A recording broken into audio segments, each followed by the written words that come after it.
Hello बच्चों, आप सभी का एक बार फिर से जवाहर नवोदय विद्यालय की एकमात्र free online coaching classes Navodayan classes 2020 में हार्दिक स्वागत है, अभिनंदन। दोस्तों, जैसे कि आपको पता है कि अभी आईक्यू टेस्ट सीरीज चल रही है, जिसमें आज अपन मैथ आईक्यू टेस्ट 7 करेंगे।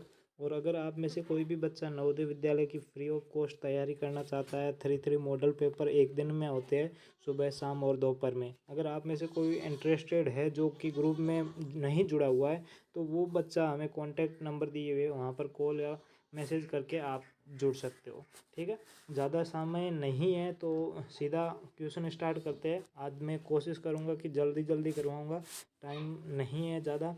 कि पहला क्वेश्चन क्या है, 15, 18 और 45 का लसाय और मसाय का अंतर होगा, या अंतर क्या है। The LCM of 15, 18 and 45 is and मसाय ऑफ मसाय डिफरेंस, यानी कि इन दोनों का डिफरेंस क्या होगा ये आपको पता करना है। तो सबसे पहले तो आपको डिफरेंस करने के लिए ये पता होना चाहिए कि 15, 18 और 45 का लसाय पे कितना होता है, एलसीएम कितना होगा। तो पहले इसका निकालेंगे 15, 18 और 45 का। तो सबसे पहले आपको पता है 18 में 2 का भाग जा रहा है, तो 15 में नहीं जा रहा, तो 15 का 15, 18 की जगह 9 आ जाएगा। भाग यहाँ पर 45 में कितना, 45 में नहीं जा रहा है, तो 45 का 45। फिर किसी में भी 2 का नहीं जा रहा है, तो अब 3 का देंगे, तो यहाँ पर 5 आ जाएगा, यहाँ पर 3 आ जाएगा और यहाँ पर 15 आ जाएगा। वापस से 5 का भाग देंगे तो यहाँ पर 1 आ जाएगा, यहाँ पर 5 की जगह 5 रहेगा। 1 मिनट बैक में जाता हूँ। 5 का भाग नहीं देंगे, 3 का भाग देंगे, तो यहाँ पर 5 का 5 रहेगा, 3 की जगह 1 आ जाएगा और 15 की जगह 5 हो जाएगा। ठीक है, वापस से 5 का भाग देंगे तो 1 1 1। ठीक है, तो अब गुणा करेंगे तो 5 को सीधा 2 से गुणा करते हैं 10, 10 को 3 से करेंगे तो 30, 30 को 3 से करेंगे तो 90 आ जाएगा। क्या आ जाएगा, 90 आएगा। तो आपका लसाय कितना हो जाएगा, एलसीएम कितना हो जाएगा, तो एलसीएम आपका हो जाएगा 90 हो जाएगा। ठीक है, ये आप याद रखना पहले। अब आपको मैसे निकालना है, एचसीएफ निकालना है, तो एचसीएफ आपको पता है सबका अलग अलग निकलता है, तो 15, 18 और 45। ठीक है, तो यहाँ पर देखिएगा 15 का निकालेंगे तो 15 में सिर्फ 3 का भाग जाता है, तो यहाँ पर 3 का भाग देंगे तो यहाँ पर 5 आएगा। फिर से 5 का भाग देंगे तो यहाँ पर 1 आ जाएगा। इसमें 2 का भाग जा रहा है तो यहाँ पर 9 आ जाएगा। अब 3 का भाग जा रहा है तो 3 आ जाएगा। फिर से 3 का भाग जा रहा है तो 1 आ जाएगा। इसमें 3 का भाग देंगे तो 15 आ जाएगा। फिर से 3 का भाग देंगे तो 5 आ जाएगा और 5 का भाग देंगे तो 1 आ जाएगा। अब आपको पता है इसमें सब में कॉमन क्या है, तो कॉमन आप सबको पता है क्या है कॉमन। यहाँ पर आपको 3 है वो सब में है, 1 3 है वो सब में है, बाकी कुछ भी कॉमन नहीं है, सिर्फ 1 3 है वो कॉमन है। इसमें 2 3 है, इसमें भी 2 3 है, लेकिन इसमें 2 3 नहीं है तो 3 नहीं होगा। इसमें 5 है लेकिन बीच वाले में 5 नहीं है, बाकी दोनों में 5 है, तो भी कोई फर्क नहीं पड़ेगा। तो सिर्फ और सिर्फ कॉमन क्या है, कॉमन आपका यहाँ पर 3 ही है, 3 कॉमन है जो दोनों में दिया हुआ है। ठीक है, तो यहाँ पर आपका एचसीएफ कितना आ जाएगा, एचसीएफ 3 आ जाएगा। तो 90 में से 3 को घटाएंगे तो क्या आ जाएगा, आंसर आपका 87 आ जाएगा, यानी कि ऑप्शन नंबर ए है वो आपका एकदम राइट आंसर हो जाएगा। नेक्स्ट क्वेश्चन की ओर बढ़ते हैं। नेक्स्ट क्वेश्चन क्या कह रहा है, ध्यान से देखिएगा। एक वर्ग का क्षेत्रफल क्या होगा जिसका परिमाप 52 मीटर है। What is the area of square whose perimeter is 52। आपको पता है किसी भी स्क्वायर का या फिर वर्ग का पेरीमीटर का फॉर्मूला क्या होता है, तो पेरीमीटर का फॉर्मूला होता है यहाँ पर पेरीमीटर यानी परिमाप, परिमाप का पेरीमीटर लिखना है, पेरीमीटर। ठीक है, पेरीमीटर का फॉर्मूला क्या होता है, पेरीमीटर का फॉर्मूला होता है 4 इंटू साइड, 4 गुना भुजा। यहाँ पर एस लिखा हुआ है, 5 नहीं है। ठीक है, 4 गुना भुजा। ठीक है, आप हिंदी में भी लिख सकते हो, इंग्लिश में भी लिख सकते हो, आपकी इच्छा है। ठीक है, तो अब यहाँ पर पेरीमीटर कितना है, 12 है, 52 है, तो 52 बराबर 4 गुना साइड कितनी है, अब अपन को साइड मान लेते हैं एक्स है। ठीक है, साइड यानी भुजा, भुजा को हमने एक्स मान लिया। अब 4 इधर गुणा में इधर जाएगा तो भाग में आ जाएगा, तो 52 में 4 का भाग देंगे तो 13 आ जाएगा। यानी कि उसकी भुजा कितनी है, साइड उसकी कितनी है, तो साइड उसकी है 13 मीटर उसकी साइड है। अब आपको उसका क्षेत्रफल पूछा है, तो क्षेत्रफल का फॉर्मूला क्या होता है, वर्ग के क्षेत्रफल का फॉर्मूला होता है भुजा स्क्वायर या साइड स्क्वायर। ठीक है, भुजा स्क्वायर। तो आपको पता है 13 का स्क्वायर कितना होगा, 13 का 169 हो जाएगा, यानी कि 169 आपका ऑप्शन नंबर, 1 मिनट रुकिएगा, ऑप्शन नंबर 169 ऑप्शन नंबर 3 है वो आपका एकदम राइट आंसर हो जाएगा। मैं आपको बार बार बता रहा हूँ, आपको कम से कम 1 से लेकर 25 तक आपका स्क्वायर याद होने चाहिए। ताकि जो भी एरिया एंड पेरीमीटर के क्वेश्चन आते हैं वो आप डायरेक्ट सोल्व कर पाते हो। आपका वर्ग और वर्गमूल सिलेबस में नहीं है, फिर भी आपको यहाँ पर उसका चैप्टर का यूज होगा तो यहाँ पर वो काम आ जाएगा। ठीक है, नेक्स्ट नंबर देखिए, ये आपको सरलीकरण है, इसको सोल्व करना है। तो पहले देखते हैं लिखा हुआ क्या है। 20 + 4 भाग 2 गुणा 4 माइनस 4 गुणा 6। तो सबसे पहले आपको पता है भाग को सोल्व करेंगे तो यहाँ पर 2 आ जाएगा। ठीक है, तो यहाँ पर 20 + 2 गुणा 4 माइनस 4 गुणा 6। अब देखो प्लस को छोड़ो, अब पहले गुणा को सोल्व करेंगे तो यहाँ पर 20 + 2 और 4 को गुणा करेंगे तो 8 माइनस 4 और 6 को गुणा करेंगे तो 24। अब 8 और 20 दोनों प्लस में है तो इन दोनों को जोड़ेंगे तो 28 आ जाएगा। 28 माइनस 24 करेंगे तो 4 आंसर आ जाएगा। क्या आ जाएगा? 4, जो कि आपका ऑप्शन नंबर ए है वो एकदम यहाँ पर राइट आंसर हो जाएगा, ऑप्शन नंबर ए। ठीक है, ऑप्शन नंबर ए है 4, यहाँ पर एकदम राइट आंसर हो जाएगा। नेक्स्ट क्वेश्चन देखिए, नेक्स्ट क्वेश्चन क्या कहा है। 50% को भिन्न में बदलिए, राइट 50% एज ए फ्रैक्शन। तो आपको पता है भिन्न में परसेंट दिया हुआ है, उसको भिन्न में बदलेंगे तो बटे 100 आ जाएगा। 0 से 0 कट जाएगा, 5 एकम 5, 5 दूनी 10 आ जाएगा, यानी कि 1/2 आ जाएगा। ऑप्शन नंबर ए है वो आपका एकदम राइट आंसर हो जाएगा। नेक्स्ट क्वेश्चन की बढ़ते हैं। नेक्स्ट क्वेश्चन देखिए क्या है। एक व्यक्ति प्रति घंटा काम करता है और 15 रुपये पाता है। यदि वह 8 घंटे प्रतिदिन काम करके 5 दिन काम करता है तो उसकी कुल कितनी कमाई होगी।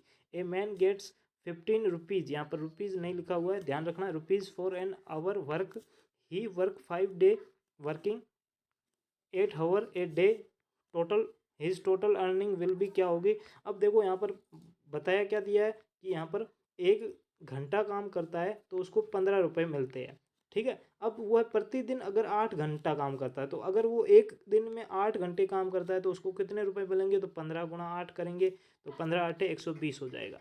अब एक दिन में 8 घंटे काम करता है और टोटल कितने दिन काम करता है, 5 दिन काम करता है, तो एक दिन का कितना हो जाएगा 120, तो 5 दिन का कितना हो जाएगा, तो 5 गुणा 120 करेंगे तो यहाँ पर 0 का पीछे 0 आ जाएगा, 12 को 5 से गुणा करेंगे तो 60 आ जाएगा। तो 600 रुपये, यानी कि आपका जो ऑप्शन नंबर डी है वो आपका एकदम राइट हो जाएगा, 600 रुपये आ जाएगा। ठीक है, ऑप्शन नंबर डी है वो आपका एकदम राइट आंसर हो जाएगा। नेक्स्ट क्वेश्चन देखिए कि संख्या 67,523 का निकटतम सैकड़े का मान क्या होगा। राउंड ऑफ द नंबर 67523, या फिर आप इसको 67,523 भी बोल सकते हैं। नियर बाय 100 नियर 100 के होने चाहिए। तो आपको पता है यहाँ पर देखिए 67523।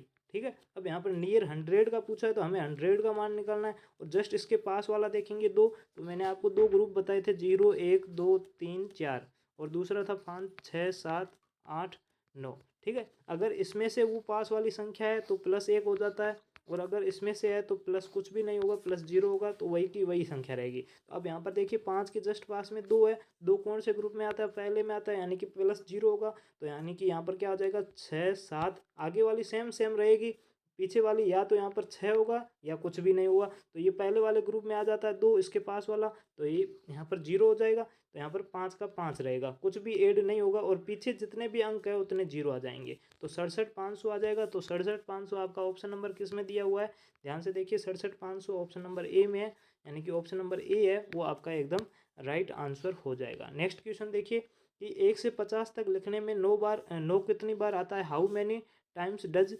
9 अकर इन राइटिंग 1 to 50। 1 से 50 तक लिखने में 9 कितनी बार आता है। तो आपको पता है एक तो 9 खुद आता है, एक 19 में एक बार आता है, एक 29 में एक बार आता है, एक 39 में आता है और एक 49 में आता है, यानी कि 49 में आता है एक बार, एक 39 में, एक 29 में, एक 19 में और एक 9 खुद में आता है।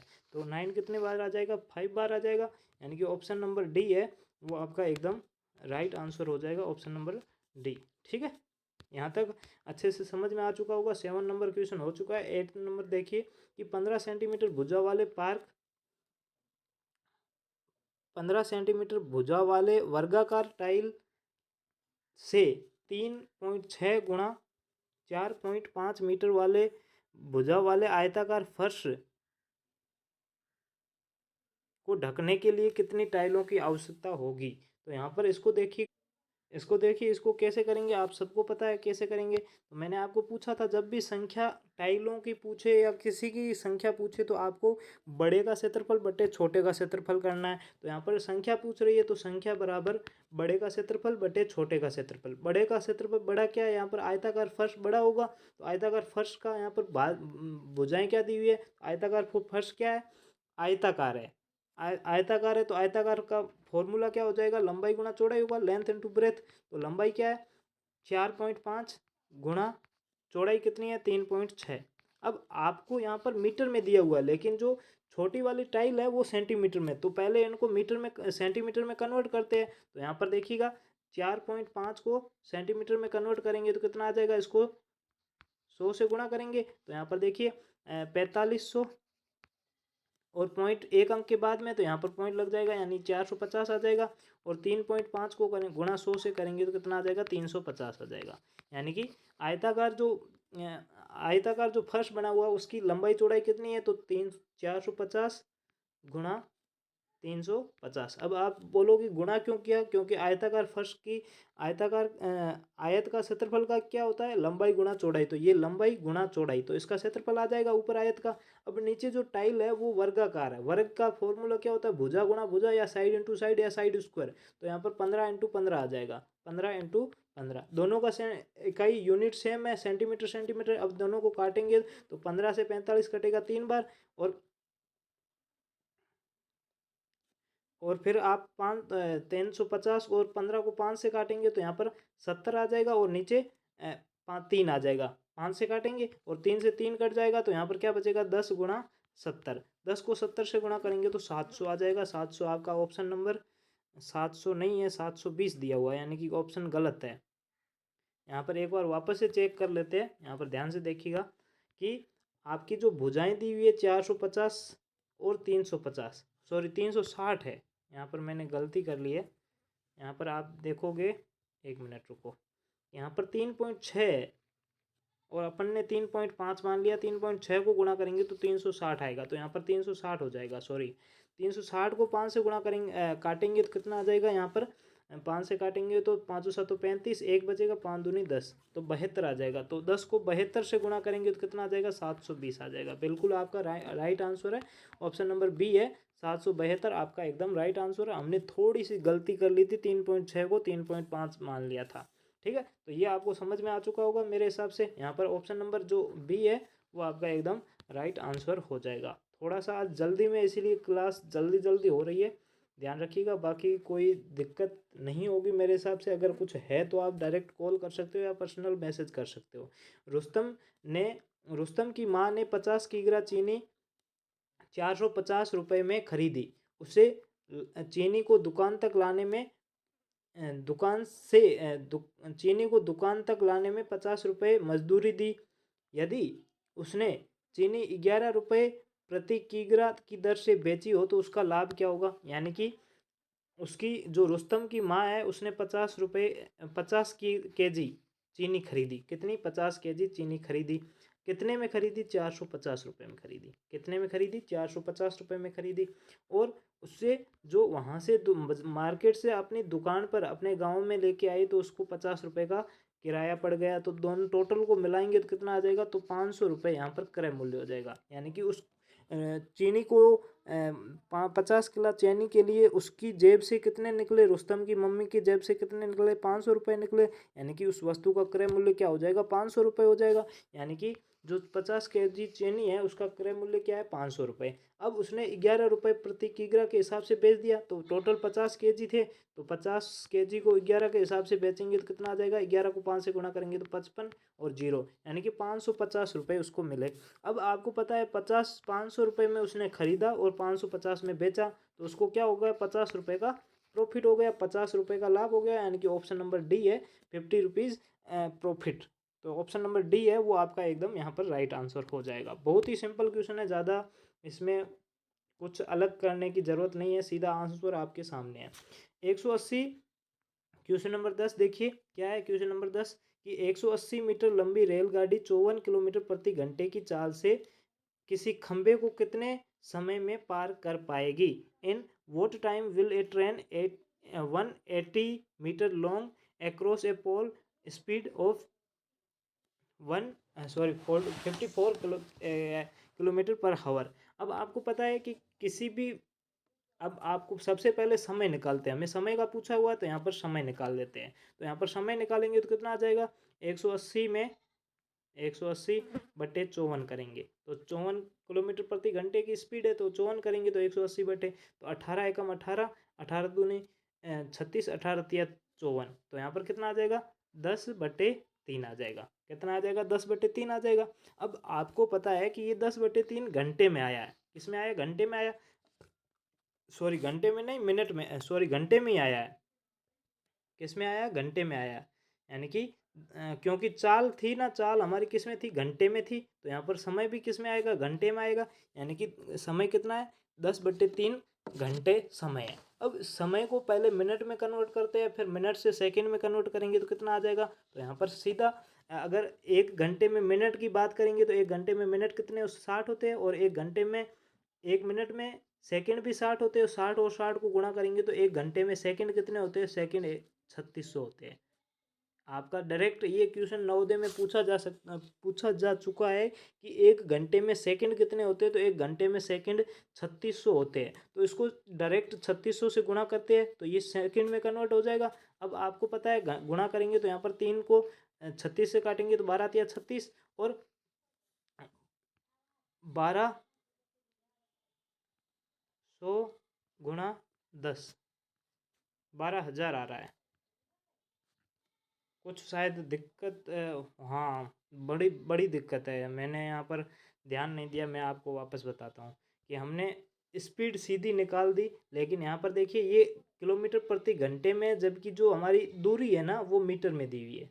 दूरी क्या है, मीटर में है। तो हमें पहले इस चाल को चेंज करना पड़ेगा, मीटर प्रति सेकंड में बदलना पड़ेगा, तभी ये मीटर वाली आएगी। या फिर इसको पहले से किलोमीटर में चेंज कर दो, या तो इसको किलोमीटर में चेंज करो या इसको मीटर प्रति सेकंड में चेंज करो। तो आपको पता है कि मीटर प्रति सेकंड होती है एक चाल, क्या होती है, मीटर प्रति सेकंड होती है, और एक चाल होती है किलोमीटर प्रति घंटा। अब आपको पता है कि मीटर से किलोमीटर बड़ा होता है और सेकंड से घंटा बड़ा होता है, तो ये चाल है वो ऑटोमेटिक बड़ी हो जाएगी। क्या हो जाएगी, बड़ी हो जाएगी। ठीक है, बड़ी हो जाएगी। और ये चाल है ये छोटी हो जाएगी। ये चाल क्या होगी, छोटी होगी।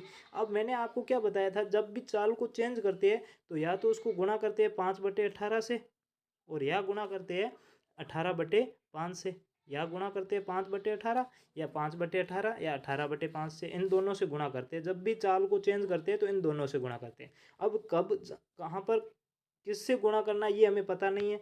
तो आपको मैंने बताया था कि जब भी बड़े से छोटे की ओर आ रहे हैं, यानी कि किलोमीटर प्रति घंटा हमें चाल दी हुई है, यहाँ से मीटर प्रति सेकंड में आ रहे हैं, तो किसकी ओर जा रहे हैं, छोटे की ओर जा रहे हैं, तो छोटा अंक ऊपर आ जाएगा। छोटा अंक ऊपर आ जाएगा, यानी कि उससे गुणा किससे करनी पड़ेगी, 5/18 से। तो 54 गुणा 5/18 करेंगे तो 18 एकम 18, 18 तिया 54, 3 को 5 से गुणा करेंगे तो 15 आ जाएगा।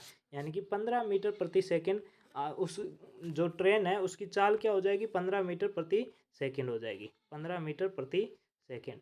अब टोटल दूरी कितनी, 180 मीटर है, तो दूरी बटे चाल करेंगे तो दूरी 180 और बटे चाल कितनी है, 15 है, तो 15 15 का 18 में 15 का भाग देंगे तो 1, फिर 3 बचेगा, 15 दूनी 30, यानी कि टोटल सेकंड कितने लगेंगे, सेकंड लगेंगे 12 सेकंड।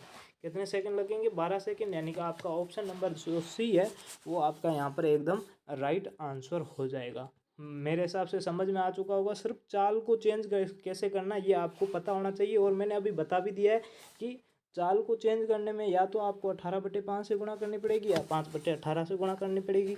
कब और कहाँ कैसे गुणा करने वो भी मैंने बता दिया कि अगर छोटे चाल की ओर जा रहे हो तो ऊपर वाला अंक छोटा होगा, अगर बड़ी चाल की ओर जा रहे हो तो ऊपर वाला अंक बड़ा होगा।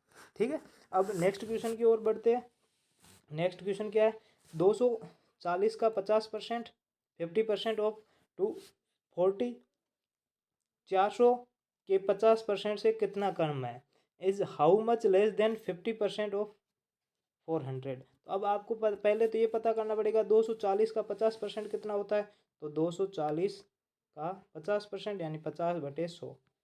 अब 100, एक जीरो से एक जीरो, दूसरे जीरो से दूसरा जीरो, और 24 को 5 से गुणा करेंगे तो 5 चौके 20, हासिल 2, 5 दूनी 10 और 2 12, यानी कि 120 आ जाएगा। ठीक है, 240 का 50% कितना हो जाएगा 120। अब 400 का 50% करेंगे तो कितना आ जाएगा 400 का 50%, 400/100। 2 जीरो से ये 2 जीरो कट जाएंगे, 5 को 4 से करेंगे तो 20 और पीछे 1 जीरो यानी कि 200। अब एक और 120 आ रहा है और एक और 200 आ रहा है, तो अब ये कितना कम है, तो कम आपको दिख रहा है सीधा सीधा 80 कम है। 200 से 120 कितना कम है 180 कम है, यानी कि ऑप्शन ऑप्शन नंबर ए है वो आपका एकदम राइट आंसर हो जाएगा। नेक्स्ट क्वेश्चन की ओर बढ़ते हैं। नेक्स्ट क्वेश्चन सिंपल इंटरेस्ट से, साधारण ब्याज से। 320 का 5% साधारण ब्याज की दर से 2.5 वर्ष का साधारण ब्याज क्या होगा। The interest on 320 at the 5% simple interest for 2.5 year will be. ठीक है, तो अब यहाँ पर आपको कैसे करना है, ध्यान से देखिएगा। आपको कुछ भी नहीं करना है, जो ईयर है उसको चेंज कर देना। तो क्या है 2 से 1/2 है, इसको भिन्न में चेंज करेंगे तो इन दोनों को गुणा करेंगे तो 2 दूनी 4 और 1 5/2 हो जाएगा, यानी कि आपका जो समय है वो कितना है 5/2। अब मूलधन गुणा दर गुणा समय बटे 100, आपको फॉर्मूला पता है PRT/100, PRT/100, principal into rate into time by 100। मूलधन गुणा दर गुणा समय बटे 100, तो मूलधन कितना है 320 है, तो 320 गुणा दर कितनी है, दर 5% है तो 5 गुणा समय कितना है, तो समय आपको यहाँ पर पता चल गया 5/2 वर्ष है तो 5/2। अब आपको पता है कि नीचे बट्टे में पता है हमेशा 100 आएगा, क्योंकि फॉर्मूले में भी यहाँ पर 100 दिया हुआ है ना, तो नीचे बट्टे में 100 आ जाएगा। अब यहाँ पर देखो कि इन दोनों को गुणा हो जाएगा। अब यहाँ पर काटेंगे कैसे, तो ध्यान से देखो कि 5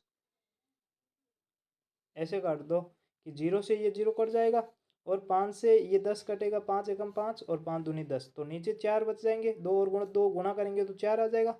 4 को 32 से काटेंगे तो 8 चौके 32, तो ऊपर 8 8 और 5 बचेगा, ये 5। ठीक है, क्योंकि ये वाला 5 कट चुका है और नीचे वाले पूरे कट चुके हैं और यहाँ पर 8 आ चुका है, तो यहाँ पर 8 × 5 बचेगा। 8 को 5 से गुणा करेंगे तो 40 आ जाएगा, जो कि ऑप्शन नंबर सी है वो आपका यहाँ पर एकदम राइट आंसर हो जाएगा। ठीक है, नेक्स्ट क्वेश्चन की ओर बढ़ते हैं। 24 के गुणनखंडों की संख्या कितने हैं, तो आपको पता है 24 के गुणनखंड, यानी कि आपको पता है कोई भी संख्या हो उसका 2 गुणन तो होंगे, एक तो 1 होगा और एक 24 होगा। बाकी इसके जितने भी गुणनखंड होंगे वो इसके बीच में होंगे। तो अब यहाँ पर देखो, एक 24 का 2 भी होता है तो 2। अब 24 में 2 का भाग देंगे तो दूसरा क्या आ जाएगा तीसरा, तो 12 दूनी 24, तो यहाँ पर 12 भी आ जाएगा। फिर 24 में 3 का भी भाग जाता है तो कितना आता है, 3 का भाग देंगे तो 8 आता है, तो 8 आ जाएगा। और 4 का भाग देते हैं तो 4 का भी भाग कितनी बार चला जाता है, 6 बार भी चला जाता है। तो यहाँ ये सारे जितने भी है ना, ये सारे के सारे इसके गुणनखंड है। तो कितने हो गए, तो यहाँ पर आप काउंट कर सकते हो आराम से। ठीक है, तो यहाँ पर काउंट किए 1 2 3 4 5 6 7 8। ठीक है, तो यहाँ पर इसका आंसर क्या हो जाएगा, ऑप्शन नंबर ए है वो आपका आंसर हो जाएगा कि 24 के गुणनखंड कितने हैं। Factor of 20, the number of factors of 24 is 8। कितने हो जाएंगे, 8 हो जाएंगे। अब यहाँ पर देखिए अगला क्वेश्चन क्या है कि 2 + 1/10 + 1/100 + 1/1000। ठीक है, अब इसमें क्या करना है, तो यहाँ पर 2 की जगह 2 प्लस, अगर यहाँ पर आपको पता है नीचे पॉइंट 0 1 है तो ऊपर 1 अंक छोड़ के पॉइंट आ जाएगा, तो यहाँ पर .1 प्लस, यहाँ पर 2 0 है तो ऊपर पॉइंट पॉइंट के बाद 2 अंक आएंगे, तो 1 तो पड़ा है, 1 0 लगा लेंगे तो .01 प्लस यहाँ पर क्या आ जाएगा .001, क्योंकि 1 तो बैठा है और टोटल 3 अंक के बाद में पॉइंट आएगा, तो यहाँ पर 001 आ जाएगा। अब यहाँ पर इनको जोड़ेंगे तो आपको पता है यहाँ पर 2। ठीक है, अब दूसरा क्या है .1 .01 .001। ठीक है, इनको जोड़ेंगे तो कितना आएगा, तो पीछे में 1 आएगा, फिर 1 और 0 को जोड़ेंगे तो 1 आएगा, 1 और डबल 0 को जोड़ेंगे तो 1 आएगा, फिर पॉइंट 2 को 2 का 2 रहेगा तो 2.111, यानी कि आपका ऑप्शन नंबर ए है वो यहाँ पर एकदम राइट आंसर हो जाएगा। बहुत सिंपल क्वेश्चन है, ज़्यादा इसमें हार्ड कुछ भी नहीं है। और यहाँ पर नेक्स्ट क्वेश्चन 15 नंबर देखिए क्या है। 15 नंबर, दो संख्याओं का गुणनफल 576 है, यदि पहली संख्या 48 है तो दूसरी संख्या क्या होगी।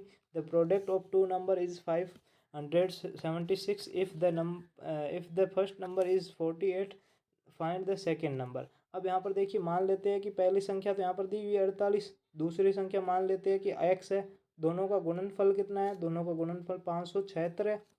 कितना है? 576, 576 है, 576। ठीक है। अब यहाँ पर x का मान ज्ञात करना है तो ये गुणा में, उधर जाते ही भाग में हो जाएगा, तो यहाँ पर भाग में आ जाएगा 48।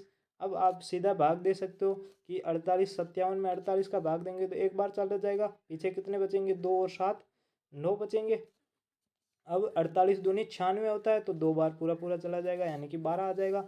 अब ऑप्शन नंबर देख लो 12 कौन से में, तो 12 ऑप्शन नंबर बी में, सॉरी ए में, तो यहाँ पर ए ऑप्शन एकदम राइट आंसर हो जाएगा। नेक्स्ट क्वेश्चन देखिए, ये क्वेश्चन बहुत बार रिपीट होता है, ध्यान रखिएगा। ऐसे क्वेश्चन को 3 घंटिया 12 15 18 सेकेंड के अंतराल पर बजती है। यदि वे 8:35 पर एक साथ बजती है तो दूसरी बार एक साथ कब बजेगी? The three ranks at the interval of 12, 15 and 18 second if they ring together at 18 8:35 when they write together with 4 second time। यानी कि वो एक साथ सेकंड टाइम कब बजेगी? तो आपको पता है सबसे पहले इसमें क्या करना है, एलसीएम लेना है। जब भी ये घंटे वाला क्वेश्चन आए, अलग अलग टाइम दे दिया हो, तो सबसे पहले एलसीएम लेना होता है। तो यहाँ पर 12 15 और 18। ठीक है। ये क्वेश्चन मैं बहुत बार करवाता हूँ क्योंकि ये क्वेश्चन ज़्यादातर पूछे जाते हैं। ठीक है। अब यहाँ पर देखिए 2 का भाग देंगे तो 2 का भाग 12 में देंगे तो 6 आ जाएगा, 15 में नहीं जाएगा तो 15 का 15, 18 में चला जाएगा 9 आ जाएगा। ठीक है। अब वापस से 2 का भाग देंगे तो 2 का भाग देंगे तो 6 की जगह 3 आ जाएगा, 15 में नहीं जाएगा तो 15 का 15 और 9 की जगह 9 आ जाएगा। अब 2 का नहीं जाएगा, अब 3 का जाएगा तो 1, फिर 15 में देंगे तो 5 और 3 का जाएगा तो 3 आ जाएगा। 9 में 3 का देंगे तो 3, फिर 3 का देंगे तो 1 5 1 5 1, 3 में एक बार चला जाएगा। अब पीछे सिर्फ और सिर्फ 5 बचा है तो 5 का भाग देंगे तो 1 1 1 आ जाएगा। अब इनको गुणा करते हैं तो 5 को 2 से करेंगे 10, 10 को 3 से करेंगे तो 30, 30 को 3 से गुणा करेंगे तो 90, 90 को 2 से गुणा करेंगे तो 180, यानी कि 180 आपका आ जाएगा। 180 इनका लसअप आ गया। अब मैंने आपको क्या कहा, सेकंड बाद बजती है तो यहाँ पर 180 क्या हो जाएंगे? सेकंड हो जाएंगे। अगर घंटे बाद मिनट बाद बजती तो मिनट होते हैं, यहाँ पर घंटे बाद बजती तो घंटे होते हैं, लेकिन यहाँ पर सेकंड बाद बज रही है तो यहाँ पर 180 सेकंड हो जाएंगे। 180 सेकंड में कितने मिनट होते हैं? तो 3 मिनट होते हैं। तो 8:35 में 3 मिनट को जोड़ेंगे तो 8:38 हो जाएंगे, यानी कि आपका ऑप्शन नंबर ए है वो आपका यहाँ पर एकदम राइट हो जाएगा। 3 मिनट बढ़ेंगे 8:38 पर वो सारी घंटियाँ वापस एक साथ बजेगी। ठीक है। अब 17 नंबर क्वेश्चन देखिए, यहाँ पर देखिए क्या दिया हुआ है कि गौरी और सुमन के पास 21.05 मीटर एवं 10.45 मीटर लंबी रस्सी है। उनको 40 मीटर रस्सी चाहिए तो उनको कितनी रस्सी खरीदनी पड़ेगी? Gauri and Suman have ropes of length 21.05 and 10.45 respectively. They need a total 40 meters a rope. How much more rope will they have to buy? यानी कि उनको और कितनी रोप खरीदनी पड़ेगी। तो सबसे पहले तो हमें पता करना पड़ेगा कि दोनों के पास टोटल कितनी रोप है। तो दोनों को जोड़ेंगे कि सुमन के पास कितनी है और गौरी के पास कितनी है। तो गौरी के पास यहाँ पर कितनी दी हुई है? 21.05 है और सुमन के पास कितनी है? 10.45 है। तो दोनों को जोड़ेंगे तो टोटल कितना आ जाएगा? तो यहाँ 5 5 0, सॉरी 10 10 और हासिल 1, 4 और 4 4 और 1 5, पॉइंट का पॉइंट, 2 और 0 का 1 और 0 1 और 2 और 1 3 हो जाएगा, यानी कि 31.50 मीटर उनके पास पहले से रस्सी दोनों के पास है। अब उनको टोटल कितनी चाहिए? 40 मीटर चाहिए। अब 40 मीटर में उनके पास जितनी है वो घटा देंगे तो आपको पता चल जाएगा पीछे कितनी चाहिए। तो यहाँ पर देखिए 40 मिनट में एक उधार लेंगे तो यहाँ पर यहाँ 60 मिनट हो जाएंगे और यहाँ पर 60 सेकंड हो जाएंगे और यहाँ पर 60 मतलब दशमलव के बाद में, सॉरी यहाँ पर रुकिए 1 मिनट, थोड़ा कंफ्यूज हो गया। अब देखिए यहाँ से अगर एक उधार लेते हैं तो यहाँ पर 39 हो जाएगा और पॉइंट के बाद में यहाँ पर एक संख्या जाएगी तो यहाँ पर 100 आ जाएगा। 100 में से 50 को घटाएंगे तो 50 आ जाएगा और 39 में से 31 को घटाएंगे तो 8 आ जाएगा, यानी कि 8.50 मीटर रस्सी और उनको चाहिए होगी। तो 8.50 या फिर 8.5 आपको यहाँ पर देख रहा होगा। ऑप्शन नंबर बी है 8.5 यहाँ पर एकदम राइट हो जाएगा, क्योंकि आपको पता है पॉइंट यहाँ पर है, पॉइंट के बाद में कोई भी जीरो का मतलब नहीं रहता, तो 8.5 भी बोल सकते हो, 8.50 भी बोल सकते हो। तो यहाँ पर ऑप्शन नंबर कौन सा हो जाएगा, ऑप्शन नंबर बी है वो एकदम राइट आंसर हो जाएगा। नेक्स्ट क्वेश्चन देखिएगा, ये तो बहुत सिंपल है कि विभाजन एल्गोरिदम बताइए, यानी कि विभाजन का जो फॉर्मूला होता है वो आपको पता है क्या होता है। यहाँ पर थोड़ा सा मिस्टेक है, ध्यान रखना कि यहाँ पर जो बराबर वाला इक्वल वाला निशान है वो यहाँ पर ऑप्शन नंबर ए में और ऑप्शन नंबर बी में नहीं दिया हुआ है। तो ऑप्शन नंबर ए में क्या है, भाज्य बराबर भाजक गुणा भाज्य बराबर भागफल गुणा विभाजक प्लस शेषफल है। दूसरा क्या है, भागफल बराबर भाज्य गुणा शेषफल प्लस भागफल है, यहाँ पर प्लस वाला चिन्ह और गड़बड़ हो गया। तीसरा ऑप्शन सही लिखा हुआ है और चौथा इन उपयुक्त में से कोई नहीं। तो आपको पता है कि विभाज्य अब जब भी हम भाग देते हैं तो उसका फॉर्मूला क्या होता है, तो उसका फॉर्मूला होता है भाज्य भाज्य बराबर भाजक या विभाजक, भाजक या विभाजक कुछ भी बोल सकते हो, गुणा भागफल प्लस शेषफल। ठीक है, तो अब यहाँ पर देखिए कौन सा है, तो भाज्य बराबर भागफल, इसको पहले भी लिख सकते हो बाद में भी लिख सकते हो, गुणा विभाजक प्लस शेषफल, यानी कि आपका ऑप्शन नंबर ए है वो यहाँ पर एकदम राइट आंसर हो जाएगा, बाकी कोई भी नहीं होगा। ठीक है, तो यहाँ पर 8/18 का ए ऑप्शन हो जाएगा। ये भी बहुत सिंपल है कि विभाजन तब पूरा होगा जब शेषफल क्या होगा, शेषफल से विभाजक बड़ा होगा, तभी जो विभाजन है वो पूरा हो जाएगा। क्यों होगा उसका रीज़न मैं बताता हूँ। जैसे कि हम यहाँ पर 10 में 3 का भाग देते हैं, तो ये आपको पता है ये डिवाइजर है। ठीक है, ये डिवाइजर यानी कि विभाजक है। क्या है, विभाजक, जिसको यहाँ पर सेपरेटर भी बोला गया है। ठीक है, डिवाइजर नीचे भी लिखा हुआ है, तो डिवाइजर या सेपरेटर कुछ भी बोलो, तो डिवाइजर बोलते हैं यूजुअली अपन इंग्लिश में डिवाइजर बोलते हैं। और यहाँ पर जो ये भाज्य दिया हुआ है, जो बीच वाला होता है डिवीजन है वो दिया होता है। अब इसमें भाग देंगे तो 3 बार तो पूरा पूरा चला जाएगा, तो ये भागफल आ जाएगा, और पीछे कितना बचेगा, तो 3 3 9 और पीछे 1 बचेगा। अब यहाँ पर पूरा पूरा भाग हो गया है, अगर यहाँ पर पीछे 4 बचता, क्या बचता, 4 बचता, तो वापस से भाग देते। ठीक है, यहाँ पर पीछे 1 ही बचा है, तो अब और भाग नहीं जाएगा, तो जो नीचे वाला शेषफल है वो कम बचना चाहिए। तो शेषफल से जो ये वाला है ना ये बड़ा होना चाहिए, जो डिवाइजर है ये बड़ा होना चाहिए। तो यहाँ पर ऑप्शन नंबर बी है, ये आपका एकदम बड़ा हो जाएगा, क्योंकि बड़े का निशान जिस तरफ मुंह खुला होता है वो हो जाता है। तो यहाँ पर 19 का ऑप्शन नंबर बी है वो आपका एकदम राइट आंसर हो जाएगा। लास्ट क्वेश्चन बचा हुआ है कि 33.37,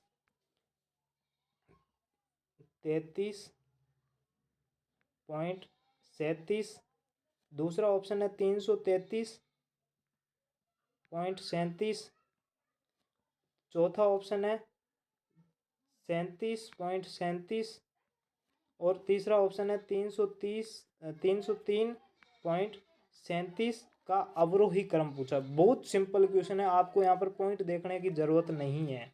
अब आपको पॉइंट नहीं देखना है तो क्या करना है, तो सबसे पहले अवरोही क्रम का मतलब क्या होता है, तो मैंने आपको बताया था अवरोही मैंने आपको क्या बताया था, अवरोही बताया था। अवरोही इंग्लिश मीडियम वाला ध्यान रखना, असेंडिंग और डिसेंडिंग। हिंदी मीडियम में थोड़ी सी ट्रिक बन रही थी, इसीलिए मैं बता रहा हूँ अवरोही और आरोही। ठीक है, आरोही, इसमें ध्यान रखना, आरोही में 3 अक्षर है, आरोही यहाँ पर 3 अक्षर है, और यहाँ पर अवरोही में कितने हैं, 4 अक्षर है। तो सबसे 3 में और 4 में बड़ा कौन है, ये बड़ा है। तो यहाँ पर इसमें जो पहला वाला अंक आएगा वो बड़ा आएगा, यानी कि ये बड़े से छोटे की ओर आ जाएगा। और आरोही में पहला अंक छोटा, यानी कि ये इसमें पहला अंक आएगा वो छोटा आएगा। फिर बड़ा बड़ा यानी कि बढ़ता क्रम, आरोही को बढ़ता क्रम और अवरोही को छोटा घटता क्रम बोलते हैं। ठीक है, तो यहाँ पर अक्षर के हिसाब से देख सकते हो, यानी कि अवरोही में 4 अक्षर है, बड़ा है, तो पहला वाला अंक है वो बड़ा आएगा। तो यहाँ पर इसमें सबसे बड़ा अंक कौन सा है, तो 333 सभी संख्याओं से बड़ी है, तो 333 पहले आ जाएगी। तो 333 या तो ऑप्शन ए में है या ऑप्शन डी में है, यानी कि ये दोनों गलत हो जाएंगे, ये दोनों सीधे सीधे कट जाएंगे। अब उसके बाद में 303 है, तो यहाँ पर 303 है, यहाँ पर भी 303 है, यानी कि यहाँ पर आगे भी देखते हैं। अब 33 और 37 में बड़ा कौन है, तो 37 बड़ा है, तो यहाँ पर 37 पहले आया हुआ, यहाँ पर 33 पहले आया हुआ, तो 33 छोटा है, तो ये गलत हो जाएगा। तो ऑप्शन नंबर ए है वो आपका यहाँ पर एकदम राइट आंसर हो जाएगा। ठीक है बच्चों, मैंने बहुत ही जल्दी जल्दी करवाने की कोशिश की है, फिर भी यहाँ पर 34.5 मिनट लग चुके हैं अपन को। ठीक है, उम्मीद करते हैं अगले वीडियो में और अच्छे अच्छे क्वेश्चन मिलेंगे आपको। और ये भी सारे आप ध्यान रखिएगा, जितने भी आईक्यू टेस्ट में जितने भी क्वेश्चन हो रहे हैं बहुत इंपॉर्टेंट क्वेश्चन है, नवोदय में कई बार रिपीट हो चुके क्वेश्चन है और वापस आने की कई बार संभावना बनती है, तो ध्यान से रखिएगा। और जितने भी मैथ आईक्यू टेस्ट आते हैं वो सारे के सारे आप कीजिएगा, आपको बहुत ज़्यादा फायदा होगा। जब आप एग्जाम देकर आओगे ना तो मुझे पूरा विश्वास है आप बोलोगे कि मैथ आईक्यू टेस्ट में बहुत सारे क्वेश्चन देखने को मिले। यहाँ पर आपको सिर्फ नाम और नंबर थोड़ा बहुत चेंज करके क्वेश्चन मिल सकता है, बाकी टाइप यही का यही रहेगा। तो आज के लिए इतना ही, फिर मिलते हैं नेक्स्ट वीडियो में। तो अगर आप में से कोई भी फ्री ऑफ कॉस्ट कोचिंग करना चाहता है जिसमें यहाँ पर सुविधाएं दी हुई है, आपको पता है सोमवार से शुक्रवार तक क्लास होगी, वीकली टेस्ट हो चुके हैं, अब चैप्टर वाइज चलते हैं या ग्रुप में दिन भर टेस्ट चलते रहते हैं, चैप्टर वाइज सब्जेक्ट वाइज ये सब चलते रहे। और यहाँ पर 80 क्वेश्चनों वाला जो मॉडल पेपर है वो अब मार्च और अप्रैल में तीन तीन मॉडल पेपर चलते हैं। कितना, सुबह शाम और दोपहर में 3 मॉडल पेपर चलते हैं। तो आप अगर फ्री में देना चाहते हो तो आप ज्वाइन कर सकते हो। ठीक है, नीचे मोबाइल नंबर यहाँ पर आपको मिल जाएंगे या पीडीएफ में सबसे ऊपर ऊपर भी मिल जाएंगे, आप कांटेक्ट किसी पर भी कर सके हमारे से जुड़ सकते हो। तो ओके बाय, आज के लिए इतना ही। ठीक है, ओके बाय।